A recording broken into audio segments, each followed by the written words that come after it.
ஜாதிவாரி கணக்கெடுப்பு வந்து தமிழக முதலமைச்சர் இன்னைக்கு மத்திய அரசுக்கு வேண்டுகோள் கொடுத்துருக்காரு. நான் என்ன சொல்கிறேன், ஏற்கனவே ஜாதிவாரி கணக்கெடுப்பு இதில் எடுத்திருக்காங்க இல்லையா, கர்நாடகாவில். ஏன் வெளியிடலை? ஏற்கனவே எடுத்திருக்காங்க, இவங்க கூட்டணி கட்சி தான். ஆகவே ஜாதியை இதில் வந்து உடனே ஜாதியை வந்து உன் ஜாதி என்னன்னு பிஜேபி அவர் பேரே சொல்லலை, ராகுல் காந்தி பேரை உடனே செல்வி இவங்க கவிஞர் கனிமொழிக்கு ரொம்ப ஆத்திரம் பொங்குறது பார்லிமெண்ட்டில். நான் என்ன சொல்கிறேன், எது நாகரிகமற்ற கேள்வி? நீங்கள் ஜாதி வாரி கணக்கு எடுக்கணும்னு சொன்னால் 140 கோடி மக்களையும் உன் ஜாதி என்னன்னு கேட்பாங்களா, கேட்க மாட்டாங்களா? அது நாகரிகமான செயல்னா இது எப்படி நாகரிகமற்றதாகும்? மீனிங்லெஸ்ஸாக பேசணும், ஏதோ வாய்க்கு வந்ததை பேசணும்னா இது கவிஞர் கனிமொழி சொன்னது சரி. ஆனால் நீங்கள் சொல்கிறீங்க ஜாதி வாரி கணக்கெடுக்கணும். அதான் ராகுல் காந்தின்னு சொல்கிறாரு, ஜாதி வாரி கணக்கெடுக்கணும். 140 கோடி மக்கள் முன்னாடி போய் நின்று உன் ஜாதி என்னன்னு கேட்குறதுக்கு நீங்கள் கணக்கெடுக்கணும்னு சொன்னால் அதை வந்து யாரையாவது ஒருத்தரை வந்து உங்கள் ஜாதி என்னன்னு பார்லிமெண்ட்டில் கேட்டால் தான் என்ன தப்புங்கிறேன்னா? அவர் திரு அனுராக் தாக்கூர் பேரே சொல்லலை, சொல்லியிருந்தாலே என்ன தப்பு? அது இல்லாமல் எப்படி நீங்கள் ஜாதி வாரி கணக்கெடுப்பு கொண்டு வருவீங்க? தென் நீங்கள் வந்து ஹிப்போக்ரட்ஸ், பேசுகிறது ஒன்று செய்கிறது ஒன்று. ஆகவே நீங்கள் சொன்னது தான் ஜாதி வாரி கணக்கெடுப்பு எடுக்கணும், 140 கோடி மக்கள் முன்னாடி போய் நின்று உன் ஜாதி என்னன்னு கேட்குறது அப்போ சரியா? அப்புறம் எப்படி கனிமொழி பேசுனது சரியாக இருக்கும்? கனிமொழி பேசுனது ஹிப்போக்ரஸியினுடைய உச்சம். ஏன் உங்களுக்கு என்ன வந்தது? ஏன் சொன்னால் என்ன? ஏன்னா நீங்கள் சொல்கிறது ஜாதி வாரி கணக்கெடுப்பு எடுக்கணும். அப்போ எல்லோரும் முன்னாடியுமே 140 கோடி மக்களையும் கேட்கலாம், ஒரு குறிப்பிட்ட ஒரு நபரை கேட்கக்கூடாதா? ஆகவே இதெல்லாம் நாம் வந்து இந்த பொலிட்டிக்கல் இதெல்லாம் ஏற்றுக்க முடியாது. ஆகவே இதில் அவங்க ஒன்று ஜாதி வாரி கணக்கெடுப்பு எடுக்கணும்னு சொன்னால் ஒத்தொத்தனும் சொல்லட்டும், அதில் என்ன தப்பு இருக்குது? அதானே ஜாதி வாரி கணக்கெடுப்பு. அதனால் சொல்கிறேன் நான். நன்றி. திரு அண்ணாமலை அவர்கள் ஒரு கோர்ஸுக்காக போகிறார். அது ரொம்ப ப்ரைமரி கோர்ஸு. அந்த கோர்ஸு சில வாரங்களுக்கானது. ஆகவே அதுக்காக போகிறதா அவர் இன்னும் வெளிப்படையாக இன்னும் அறிவிக்கலை. போகிறதா முடிவெடுத்திருக்கிறதா தகவல் இருக்குது. இவர் வந்து ஏதோ முதலீடுகளை ஈர்ப்பதற்காகவா, முதலீடு செய்கிறதுக்காக நமக்கு ஒன்றும் தெரியாது. அவர் என்ன துபாய் போயிட்டு வந்தார், அதனுடைய ரிசல்ட் என்ன இன்னும் ஒன்றும் தெரியலை. அப்போவே சொன்னாங்க பல்லாயிரக்கணக்கான கோடி மூலதனம் வரும்னு. அதனால் இட்ஸ் ஆல்சோ எட்டனதர் சோஜான். வாழ்த்துக்கள் அவருக்கும்.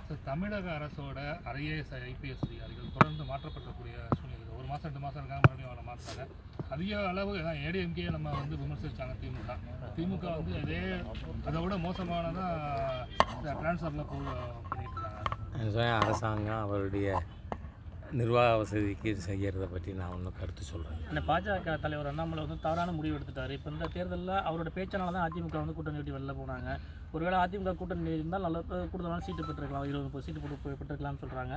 தொடர்ந்து அவர் தவறான முடிவு எடுத்துகிட்டு இருக்காங்க அப்படின்னு சொல்கிறாங்க. தலைமையில் ஒரு மாற்றம். நீங்கள் பாருங்கள், உள்கட்சி விஷயம் பற்றி நான் ஏற்கனவே சொன்ன மாதிரி நான் என்றைக்கும் பேசினது இல்லை. கூட்டணி கட்சி இல்லை, அதாவது நீங்கள் கேட்குறது என் கட்சி தலைவரை பற்றி. இது பற்றியெல்லாம் நான் உங்கள்கிட்ட விவாதம் பண்ணுறதுங்கிறது முறையே இல்லை. So I don't want to discuss any of these things. Thank you. பேசும் பொருளாக ஏன் என்ன போகிறது? உதயநிதி விளையாட்டா மந்திரியாக இருக்காருன்னு சொல்லுங்கள்.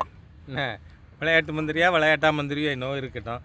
அவருக்கு நீங்கள் லேபிள் ஒன்று எக்ஸ்ட்ராவாக ஒட்டுறதுனால என்ன மெட்டீரியல் சேஞ்ச் வரப்போகுது? இதனால் தமிழ்நாட்டில் நிர்வாகத்தில் ஏதாவது மாற்றம் வருமா? நீங்கள் உதயநிதி ஸ்டாலின் அவர்களை ஸ்போர்ட்ஸ் மினிஸ்டர்னு சொல்கிறீங்க, இல்லை துணை முதல்வர்னு சொல்கிறீங்க, இல்லை ஆக்டிங் முதல்வர்னு சொல்கிறீங்க. எதை சொன்னாலும் அதனால் நிர்வாகத்தில் மாற்றம் வரப்போகுதா? நத்திங். எதுக்கு நாம் வந்து இஷ்யூ இல்லாததையே இஷ்யூ ஆக்கி பேசி கொண்டு இருக்கணும்? ஊடக நண்பர்கள்கிட்ட என்னோடய வேண்டுகோளே, டோன்ட் மேக் நான் இஷ்யூஸ் இன்ட்டு இஷ்யூஸுங்கிறேன்.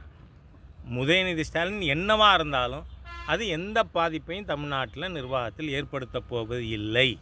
அப்படி இருக்கிறத ஒய் ஷுட் வி டிஸ்கஸ்? தேவையற்ற விவாதம். அதனால் இந்த தேவையற்ற விவாதத்துக்கு ராஜா ஒரு டூலாக இருக்க விரும்பலை. நான் திராவிட முன்னேற்ற கழக கூட்டணியில் ஏதோ கொந்தளிப்பு இருக்கிறது நமக்கு தெரியுது. என்ன ஏன்னா வந்து அகில இந்திய அண்ணா திராவிட முன்னேற்ற கழகம் ஆளுநர் அவர்களுடைய டீ பார்ட்டியில் கலந்துருந்தாங்க, பாரதிய ஜனதா கட்சியும் கலந்துருந்தது. ஆனால் திராவிட முன்னேற்ற கழகம் கலந்து கொண்டு அதனுடைய கூட்டணியில் ஒருத்தர் கூட கலந்துக்கல. அது காங்கிரஸாக இருக்கட்டும், கம்யூனிஸ்ட்டுகளாக இருக்கட்டும், அல்லது விடுதலை சிறுத்தையாக இருக்கட்டும், அவங்க யாரும் கலந்துக்கல. அதுலேருந்து there is some simmering discontent within DMK அலையன்ஸ்னு தெரியுது.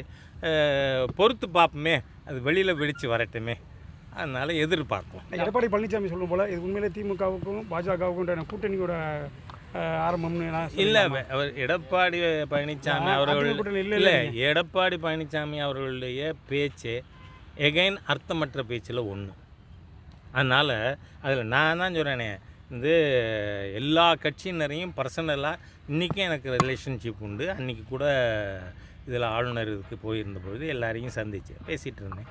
அதனால் இந்த மாதிரியாக இருக்கிறதுக்கு பேரெல்லாம் ரகசிய கூட்டணி, அது என்ன உறவா, நல்ல உறவா, கள்ள உறவா, இதெல்லாம் அனாவசியமான பேச்சுக்கள், முதிர்ச்சியற்ற பேச்சுக்கள். இது தேவையில்லை, தவிர்க்கப்பட வேண்டும். ஒரு நிகழ்ச்சிக்கு போனோம், வாழ்த்தணும், வந்தோம். அண்ணாமலை சிறுபிள்ளைத்தனமாக பேசுகிறாருன்னு அதெல்லாம் நான் சொன்னேன். உதயகுமார் பேசுகிறது மெச்சூர்டு பேச்சா? அது இல்லை. ஏன்னா பிஜேபி தலைவர் பற்றி பேசுகிறது மற்றவங்க பேச தேவையில்லை. நன்றி.